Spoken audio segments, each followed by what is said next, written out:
তেজপুৰৰ এটা পৰিয়ালৰ বেংকৰ একাউণ্টত সোমাই লাখ লাখ বৈদেশিক মুদ্ৰা। ডুবাইৰ পৰা টকা আহে তেজপুৰলৈ, কিন্তু কিয় এতিয়াও ভেদ হোৱা নাই ৰহস্য। তেজপুৰ আৰক্ষীয়ে অভিযান চলাই তেজপুৰ বজাৰ গাঁৱৰ নিবাসী জ্যোতিকা কলিতা, জিন্তু কলিতা, চিমু দাস আৰু অভিজিত দাস নামৰ 4জনক আটক কৰিছে। তেওঁলোকৰ পৰা 44খন ATM কাৰ্ড, 17টা বেংক পাছবুক, কেইবাটাও চেকবুক আৰু পাছপোৰ্ট জব্দ কৰে। লক্ষণীয়ভাৱে জ্যোতিকা কলিতাই সঘনে ডুবাই আহ-যাহ কৰাৰ তথ্য লাভ কৰিছে আৰক্ষীয়ে। বিদেশৰ ধনৰ লেনদেন সম্পৰ্কে আৰক্ষীয়ে অনুসন্ধান অব্যাহত ৰাখিছে।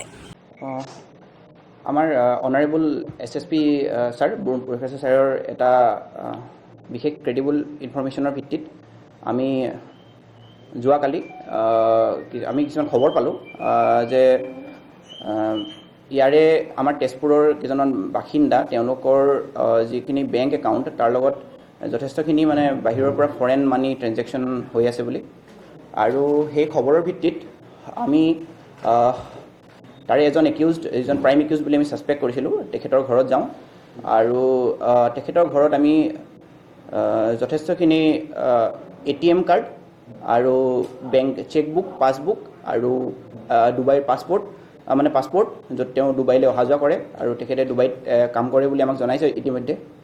গোটেইখিনি আমি চিজ কৰিবলৈ সক্ষম হওঁ। বাকী আমাৰ বৰ্তমান তদন্ত চলি আছে, বাকীখিনি আমি হয়তো আপোনাক পাছতে ক'ব পাৰিম।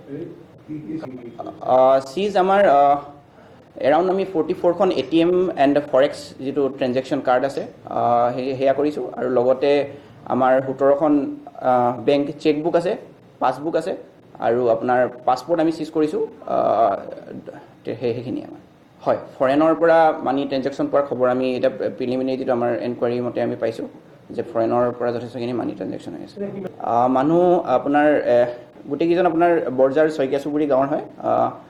মেইন আমি জ্যোতিকা কলিতা আৰু জিতু কলিতা, চিমু দাস, অভিজিত দাস আৰু আপোনাৰ সেই 4জনকে আমি বৰ্তমান এপ্ৰিহেণ্ড কৰিছোঁ।